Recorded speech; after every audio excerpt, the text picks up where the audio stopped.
영화, 드라마, 연극 등에서 배우, 가수, 모델을 선발하기 위해 캐스팅을 합니다.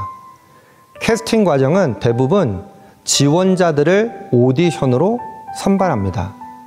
반면에 길거리 캐스팅은 배우, 가수, 모델을 오디션 과정을 거치지 않고 기획사가 직접 발굴하는 방식입니다.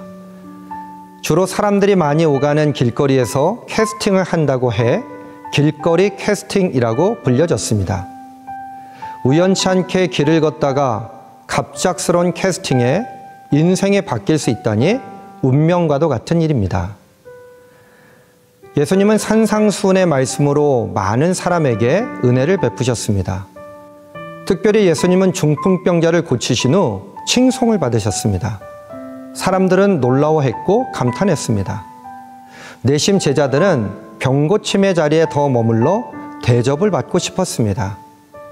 하지만 예수님은 지체 없이 그 자리를 떠나셨습니다. 예수님께서 그곳을 떠나 지나가시다가 세관에 앉아있는 마태를 보시며 나를 따라오라고 부르십니다. 세관은 단순한 관공서가 아니었습니다. 민족의 아픔이 오가는 창구였습니다. 로마 제국의 이름으로 세금을 거두고 때론 그 이상의 것을 갈취했던 곳입니다. 세관에서 일하는 세리는 돈은 많았지만 존경은 잃어버린 자였습니다. 세리 마태는 사람들에게 손가락질을 당하고 있다는 사실을 누구보다 잘 알았습니다. 그래도 배부르고 등 따뜻하고 호주머니가 두둑하니 세리는 괜찮은 직업이었습니다. 로마인과 유대인들 사이를 오가며 비유를 맞추며 자존심이 상할 때도 있었습니다. 하지만 그때마다 푸념 섞인 한마디로 스스로를 위로했습니다. 무슨 자존심이 밥 먹여주나? 손가락질하고 멸시하는 사람들이 마태 자신의 앞에서는 찍소리도 못하니 위안을 받았을 것입니다. 그런데 느닷없는 예수님의 길거리 캐스팅에 모든 것을 버리고 따라갑니다. 제가 만약 제자를 길거리 캐스팅한다면 나를 도와줄 사람, 평판이 좋은 사람, 누군가에도 오해를 받지 않는 사람을 우선순위로 둘 것 같습니다. 그런데 마태는 세리이기에 죄인으로 취급을 받는 사람이 아닙니까? 설상가상으로 예수님은 마태를 사람들 앞에서 당당히 부르십니다. 사람들이 수군거리고 손가락질 할 것을 아심에도 불구하고 주저함 없이 마태를 길거리에서 캐스팅하십니다. 부담감을 감수하면서까지 왜 예수님은 세리 마태를 부르셨을까요? 왜 마태는 보장된 미래를 모두 내려놓고 예수님을 따랐을까요? 여기에는 예수님과 마태의 기대감이 가지는 공통분모가 있었습니다. 바로 그 공통분모는 가장 빛나는 순간입니다.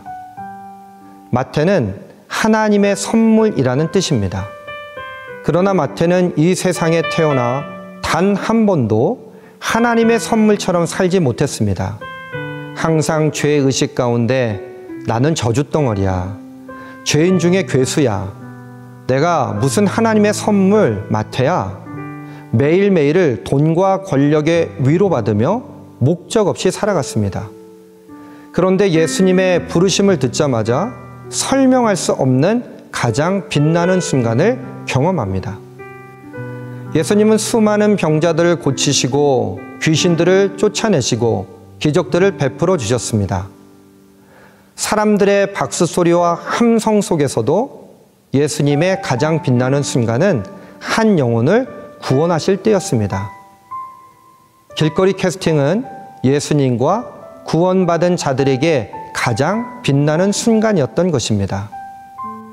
혹시 우리들의 마음 한켠에 내가 무슨 하나님의 선물이야, 스스로를 부끄럽고 초라하다고 여기고 있지 않습니까? 실패한 이력, 상처투성이의 과거, 사람들의 손가락질, 그리고 스스로에 대한 자책으로 깊은 우울감에 빠져 있지는 않습니까? 우리의 형편을 잘 아시는 주님은 그냥 지나치지 않으십니다. 수많은 사람들이 오가는 길거리에서조차 부드러운 음성으로 나를 부르십니다.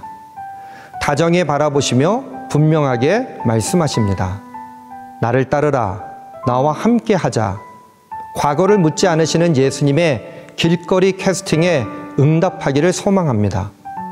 그러면 내 인생의 가장 빛나는 순간을 선물로 주시는 주님을 다시 만나게 될 것입니다. 오늘 나를 불현듯 부르시는 주님께 주저함 없이 나아가 길거리 캐스팅의 은혜를 마음껏 누릴 수 있기를 간절히 축원합니다.